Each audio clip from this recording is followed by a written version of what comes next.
Franklin, agora diante dessa dificuldade toda, né, que a gente até já comentou um pouco sobre isso, eu queria que você ajudasse a gente também a pensar um pouco de como que nós podemos desenvolver melhores estratégias, né, dentro do contexto europeu, né, você que conhece um pouco mais, tem um trânsito melhor do que a muita gente, estratégia de trabalho, né, como que a gente pode ajudar, inclusive a igreja brasileira, a se envolver com o contexto europeu e estratégias de evangelização, estratégias de pregação do evangelho numa situação, né, europeia tão complexa como essa que a gente tem visto agora. Vou tentar pensar com um ângulo um pouco mais aberto. Eu diria, em primeiro lugar, um ponto importante para aqueles que se dispõem a sair do Brasil para servir no velho mundo, como é chamado, no continente europeu. Uma questão que eu julgo importante é reforçar o que Deus já tem feito lá. Então, ajudar as igrejas que já têm suas portas abertas, ajudar aqueles pastores que têm se mantido fiéis a esses países, a Espanha, a Alemanha, norte da Itália, Portugal, França. Esse, para mim, isso é um ponto importante. Essa necessidade de se apoiar o que Deus já tem feito ali, as portas que Deus tem mantido abertas ali. Não ir com a perspectiva de supor que com a chegada do missionário tudo se faz novo, está começando tudo do zero ali. Um outro ponto importante é trabalhar com os cidadãos daquele país. Uma tentação muito forte do obreiro brasileiro ele acabar, por conta que ele julga uma frieza, uma indiferença do europeu quanto à fé cristã, ele acabar se refugiando em igrejas para brasileiros que estão trabalhando e morando naquele país, para africanos, para asiáticos. Ok, esses têm que ser alcançados também. Mas me parece que o desafio que nos impõe agora é pregar de fato o evangelho para os cidadãos dos países que vocês têm por alvo alcançar. Nesse sentido aí, pensando em termos de estratégia, essa é uma questão mais particular. A questão aí é muito mais pensar no tipo de grupo social onde vocês vão estar ministrando,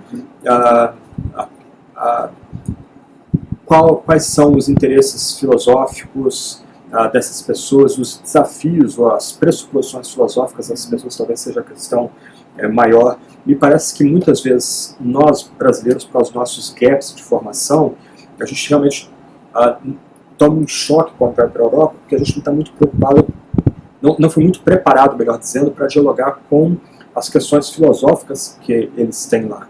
A gente pouco sabe de existencialismo, pouco sabe do próprio dominismo também, que é uma questão já quase de pele lá do europeu, principalmente no caso do francês, né? Os valores da secularização, que já são parte da cultura francesa. A gente ainda está num outro paradigma aqui no Brasil, então a gente não é muito capacitado a dialogar. Então, quando a gente começa a lidar com essas questões que não são nossas tendência a se refugiar naquilo que nos é mais comum, mais familiar. Então, me parece que a gente deve pensar num tipo de estratégia evangelística que realmente responda às questões que são típicas do europeu, né? Qual a relevância da fé no âmbito, na esfera pública?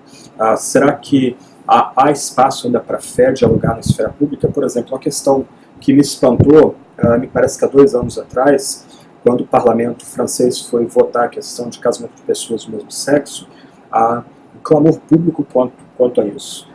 Para pessoas que têm a caricatura de que o cristianismo está morto ou não tem relevância na Europa, foi espantoso ver quase 300 mil pessoas marchando na França contra casamento de pessoas do mesmo sexo. Ok, como dialogar com essas pessoas? Onde está essa, entre aspas, minoria? Não é minoria, né? Onde essas pessoas que não têm expressão pública se encontram? Como dialogar com elas? Como apresentar o evangelho para essas pessoas? Me parece que há uma demanda, há um espaço para pregar o verdadeiro evangelho na Europa. O ponto é encontrar o tom, encontrar a linguagem, entender quais são as perguntas que eles estão levantando e como a gente pode oferecer resposta para as perguntas que eles estão fazendo. Me parece que essas são questões importantes que a gente precisa pensar. Uma outra área importante também é, indo nessa expectativa de cooperar com as igrejas europeias que Deus tem preservado, como a gente pode servi-las, como a gente pode ajudar com capacitação de novos obreiros, fomento de novas vocações. Essa seria outra área que brasileiros podem servir junto com os irmãos europeus lá que têm servido a Deus e lutado para preservar o evangelho no continente europeu também.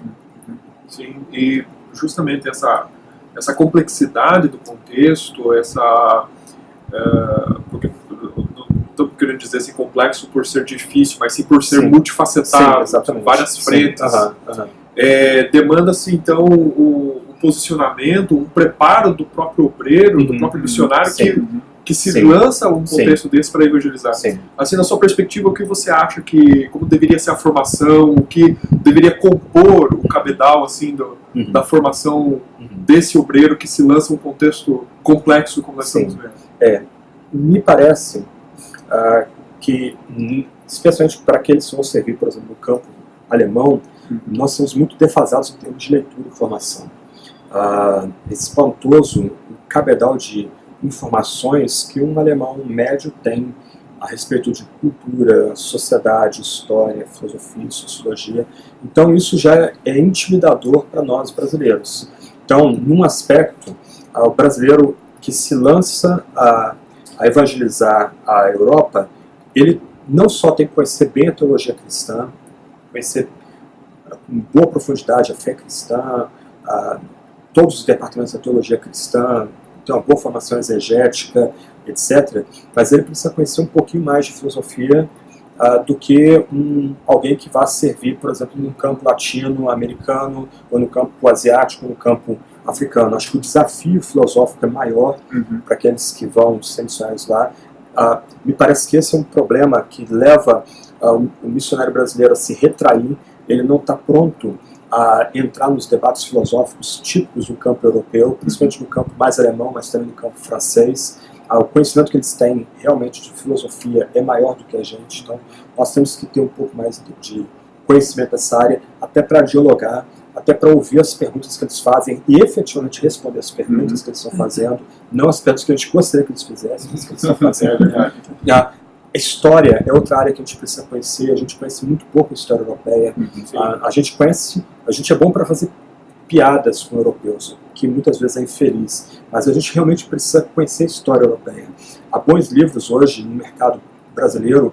Tony Judah que lançou uma obra imensa sobre o pós-guerra, que é fantástica, leitura obrigatória para qualquer pessoa que queira entender a Europa de 1945 para cá.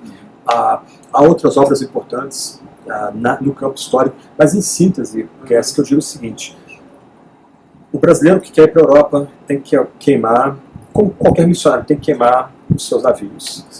Uma coisa que eu acho muito chata no missionário brasileiro é que a tentação para ele, por conta desses desafios filosóficos, históricos, sociais, etc., é ele se esconder num gueto.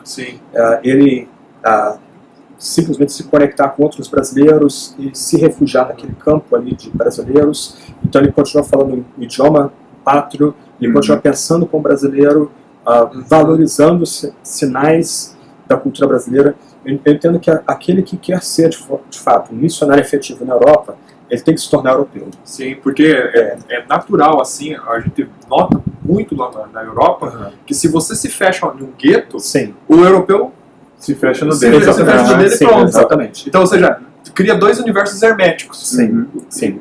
O ponto aqui é a semelhança da encarnação do Verbo, né, de Jesus. O ponto é, aqueles que vão se lançar a evangelizar, pregar o evangelho na Europa, eles têm que se tornar europeus. Eles têm que passar a amar aquela cultura, a comida, a música, o idioma. Ele tem que conhecer profundamente a história daquele país, ele tem que respeitar a história daquele país, os valores. Ele tem que lembrar que Deus tem preservado boas igrejas, né, e ele tem que conhecer essas igrejas, ele tem que se entusiasmar pelo que Deus tem feito ali naquele país. Então, de certa forma, ele tem que encarnar aquela cultura, os valores daquela cultura os sinais, as cores daquela cultura, ele tem que tornar para si. Ele tem que esquecer que ele é brasileiro, ele tem que esquecer as comidas brasileiras, a culinária brasileira que é maravilhosa. Sim, ele tem que fazer os cortes. Literalmente, como o conquistador espanhol fez quando chegou ao Novo Mundo, ele tem que queimar os barcos. Ele tem que passar a valorizar aquela cultura, amar aquela cultura. Esse talvez seja um desafio imenso para brasileiros que estão indo para lá, né? Nesse sentido, né? São culturas diferentes, sim, que impõem desafios diferentes para a gente, mas são culturas que têm sua beleza, que têm seus valores bonitos e que devem ser valorizados, destacados e encarnados para aquele missionário que está indo para lá. E lembrar também que tem essa questão, além de serem culturas diferentes e que por a gente estar na casa do outro, a gente tem que o respeitar, sim, exato. Porque e levar em conta que, como você disse muito bem, assim, não é que o missionário chega e vai mudar. Sim. Por exemplo, a igreja onde eu congregava, na França, ela tinha 450 anos. Uau. Então você imagina tentar mudar alguma coisa. Sim, não, sim. Igrejas de 30, 40 anos que nós temos aqui no Brasil já é quase impossível fazer qualquer mudança. Imagina uma igreja de 450 anos. E um ponto é o seguinte, quando você olha, por exemplo, no caso da igreja francesa, as histórias de perseguição debaixo do catolicismo, depois com a Revolução Francesa, quando os franceses se espalharam por todo canto, literalmente do mundo, né? Me parece que quando você conhece um pouco a história dessas igrejas, você já tem nelas sementes para uma renovação dessas mesmas igrejas. Sim. Você tem pistas de como essa igreja pode se renovar e se reformar com os desafios que ela tem enfrentado. Você fala da igreja francesa, por exemplo, para mim foi bem legal ter contato com a igreja na Alemanha. Por exemplo, a caricatura que você tem no Brasil ou na América é que não há mais cristianismo da Alemanha. Quando, na verdade, a Alemanha talvez seja o país onde o cristianismo ainda tem maior expressão pública em toda a Europa, mais até do que na Inglaterra. Inclusive com partidos, exatamente, né? ligados Sim. à Igreja Católica, Igreja Luterana, Evangélica, né? Então, por exemplo, é impensável na Inglaterra celebrar a reforma protestante na esfera pública. Você é impensável ver a BBC fazer um documentário decente sobre a reforma protestante. Quando na Alemanha, desde 2012, todo ano se destaca um ponto específico da reforma, reforma em arte, reforma em missões. Por exemplo, quando se destacou a reforma em missões, Angela Merkel abriu o ano de Lutero na Alemanha, conclamando a igreja a reevangelizar a Alemanha, a voltar a pregar o evangelho na Alemanha, né? Então isso é impensável em outros países da Europa, como França, como Inglaterra, como a Itália, né? Que são mais marcadamente secularizados do que propriamente a Alemanha. Então,